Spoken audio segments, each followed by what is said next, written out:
Hello বন্ধুরা, আমরা কেমন আছেন? আশা করি সবাই ভালো আছেন এবং সুস্থ আছেন। তো বন্ধুরা, আজকে একটা সরকারি নিয়োগ বিজ্ঞপ্তি নিয়ে আসছি। এটা খুবই ইম্পর্টেন্ট একটা সরকারি নিয়োগ বিজ্ঞপ্তি, কারণ এটা স্বাস্থ্য বিভাগ থেকে কিন্তু লেটেস্ট নিয়োগ বিজ্ঞপ্তি প্রকাশ দিচ্ছে। তো এই নিয়োগ বিজ্ঞপ্তি নিয়ে কিন্তু বিস্তারিত আলোচনা করবো এই ভিডিওতে।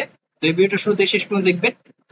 তো এছাড়া এই ভিডিওটার মধ্যে আলোচনা করবো আমরা আবেদন শেষ তারিখ কবে, তারপর এটা যেহেতু ডাকযোগে আবেদন হবে, আবেদনের সাথে আবেদন ফর্মের সাথে কি কাগজপত্র নিয়ে যাবেন, সব কিন্তু বিস্তারিত আলোচনা করবো। তা আবেদন ফি কত নিবে, সব কিন্তু বিস্তারিত আলোচনা হবে। আর এছাড়া তো পদ আছে, পদের সংখ্যা কত, তারপর সেই পোশাক পদের জন্য কি শিক্ষক যোগ্যতা লাগবে, এগুলো নিয়ে কিন্তু আলোচনা করবো। এখানে কিন্তু 120 জন মান হচ্ছে, ঠিক আছে। তো এটা স্বাস্থ্য বিভাগ থেকে লেডিস নিয়োগ বিজ্ঞপ্তি পরিষদ দিয়েছে, স্বাস্থ্য ও পরিবার কল্যাণ মন্ত্রণালয় স্বাস্থ্য সেবা বিভাগের কিন্তু আন্ডারে, ঠিক আছে। তো বন্ধুরা, এই স্বাস্থ্যসেবা বিভাগ থেকে যে লেটেস্ট নিয়োগ বিজ্ঞপ্তি পরিষদ সেটা নিয়ে আলোচনা করতে চাচ্ছি এখন। এটা আলোচনা করার আগে আপনাদের ছোট একটা রিকোয়েস্ট হচ্ছে, আমার চ্যানেলটা যা সাবস্ক্রাইব করেন আজ আমার চ্যানেলটা সাবস্ক্রাইব করে দিবেন, এবং আমার সব ভিডিও সবার আগে পাওয়ার জন্য নোটিফিকেশন বেল আইকনটা ক্লিক করে রাখবেন, ঠিক আছে। এতে করে চ্যানেলটা উপকৃত হবে। তো বন্ধুরা, এখানে কিন্তু সকল জেলা মানুষ আবেদন করতে পারবেন, নারী পুরুষ উভয় আবেদন করতে পারবেন, এসএসসি এইচএসসি পাশ হলে আবেদন করতে পারবেন। তো প্রথম যে পদ সেটা হচ্ছে 60 মুদ্রাকরী কাম কম্পিউটার অপারেটর। এখানে কিন্তু একজন মানুষ নিচ্ছে।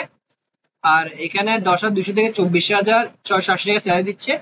এখানে শিক্ষা যোগ্যতা কি কিছু দেখি, কোন শিক্ষিত বিশ্ববিদ্যালয় হতে স্নাতক ডিগ্রি বা সমান সার্টিফিকেট লাগবে। কম্পিউটার ব্যবহারের ক্ষেত্রে word processing, data entry, typing লাগবে। তারপর সর্বনিম্ন প্রতি মিনিটে বাংলা অন্য 25 শব্দ এবং ইংরেজি অন্য 30 শব্দ বই থাকতে হবে, ঠিক আছে। আরগুলো যেগুলো আছে এগুলো কম্পিউটার ব্যাপারে আমার দক্ষতা লাগবে, ঠিক আছে। তো এগুলো পড়ে নেবেন, সুন্দরভাবে লেখা আছে। আর এখানে 8টা দিন বলে রাখি, এটা হচ্ছে দেখেন 3 নম্বর স্বাস্থ্য সেবা, এই পদে কিন্তু 112 জন মান নিচ্ছে, ঠিক আছে। এটা কিন্তু ইম্পর্টেন্ট পোস্ট, এই পদে কিন্তু 112 জন মান নিচ্ছে। এটা নিয়ে আলোচনা করবো। এর আগে 2 নম্বরটা নিয়ে আলোচনা করি। অফিস সহকারী পদে দেখেন, অফিস সহকারী কাম কম্পিউটার মধ্যে করে এখানে কিন্তু 6 জন মান নিচ্ছে। এখানে এইচএসসি পাশ হলে আবেদন করতে হবে। এখানেও সেম কম্পিউটার প্রশিক্ষণ প্রাপ্ত হলে কিন্তু আবেদন করতে পারছে। আর কম্পিউটার টাইপিং স্পিড লাগবে, ঠিক আছে। 3 নম্বর হচ্ছে স্বাস্থ্য সহকারী, যেটা বললাম, এখানে কিন্তু 112 জন মান নিচ্ছে। এখানে কিন্তু 9,300 থেকে 22,490 টাকা স্যালারি দিচ্ছে, ঠিক আছে। আর এখানে উচ্চ মাধ্যমিক সার্টিফিকেট করছে, মানে এইচএসসি হলে আবেদন করতে পারছে। তাও ড্রাইভার পদে একজন মান নিচ্ছে। এখানে কিন্তু জুনিয়র স্কুল সার্টিফিকেট মানে জেএসসি হলে কিন্তু আবেদন করতে পারবেন, ঠিক আছে। তো এরপরে যেটা বলবো খুব ইম্পর্টেন্ট, সেটা হচ্ছে আবেদন শেষ তারিখটা বলবো আমাদেরকে।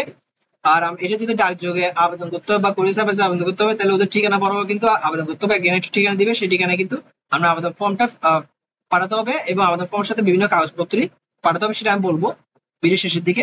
দেখেন প্রথম যেটা বলছে সেটা দেখেন, আবেদনকারীকে চেয়ারম্যান পার্বত্য জেলা পরিষদ খাগড়াছড়ি বরাবর দরখাস্ত নমুনা চক মোতাবেক পূর্ণ নাম ও স্বাক্ষর সহ পূরণকৃত চকের আবেদন ও প্রয়োজনীয় বর্ণিত কাগজপত্র সংযুক্ত পূর্বক আগামী 3/6/2024 খ্রিস্টাব্দের তারিখ রোজ সোমবার অফিস চলাকালীন সময় বিকাল 4টা ঘটিকার সিভিল সার্জন কার্য শাখায় ডাকযোগ অথবা সরাসরি, ঠিক আছে, ডাকযোগ অথবা সরাসরি পৌঁছাতে হবে।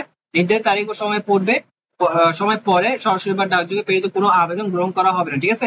সময়ের পরে কিন্তু আমরা আবেদনটা গ্রহণযোগ্য করবে না, ওরা গ্রহণ করবে না, ঠিক আছে। তো এখানে আবেদন ঠিকানা বলে দিচ্ছে, এখানে আবেদন ঠিকানা বলে দিচ্ছে। আর আবেদনের শেষ তারিখ হচ্ছে 3/6/2024 তারিখ, ঠিক আছে। তো 3/6/2024 হচ্ছে আবেদনের শেষ তারিখ।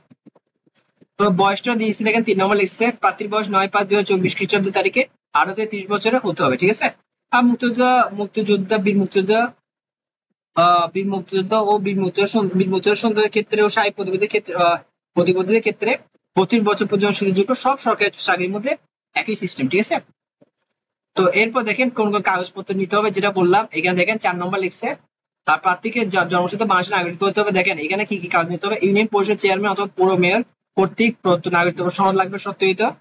খ নম্বর, তারপর খতে লিখছে দেখেন 2 নম্বর লিখছে প্রথম শ্রেণী গেজেট কর্মকর্তা কর্তৃক প্রদত্ত 4টি সনদপত্র লাগবে। খাগড়াছড়ি পার্বত্য জেলা স্থায়ী বাসিন্দা সমর্থ জেলা প্রশাসক অথবা সার্কেল চিফ কর্তৃক প্রদত্ত স্থায়ী বাসিন্দার সনদ লাগবে সত্যায়িত। আরো অনেক কিছু দেখেন, জাতীয় পরিচয়পত্র লাগবে, এনআইডি কার্ড, স্মার্ট কার্ড সত্যায়িত, তারপর আরো অনেক কিছু লাগবে, যেগুলো এখানে শুধু লেখা আছে, এটা পড়ে নেবেন। তাও দেখেন নম্বরে বলে দিচ্ছি আমাদেরকে, আবেদন পত্রের সাথে পরীক্ষার ফি বাবদ 400 টাকা অফারের যোগ্য চেয়ারম্যান পার্বত্য জেলা পরিষদ খাগড়াছড়ির নামনীয় সোনালী ব্যাংক খাগড়াছড়ি শাখা 14 হিসাব নম্বর এত জমা দিয়ে জমা স্লিপের মূল কপি সংযুক্ত করতে হবে, ঠিক আছে। 400 টাকা হচ্ছে আবেদন ফি। আর আবেদন ফি কোথায় জমা দিবেন সেটাও বলে দিল ওরা, ঠিক আছে। তো বন্ধুরা, স্বাস্থ্য বিভাগ কে আন্ডারে স্বাস্থ্য পরিবার কল্যাণ মন্ত্রণালয় থেকে যে নিবৃত্তি পরিষদ হয়েছে, এটা বিস্তারিত আলোচনা করছে এ টু জেড।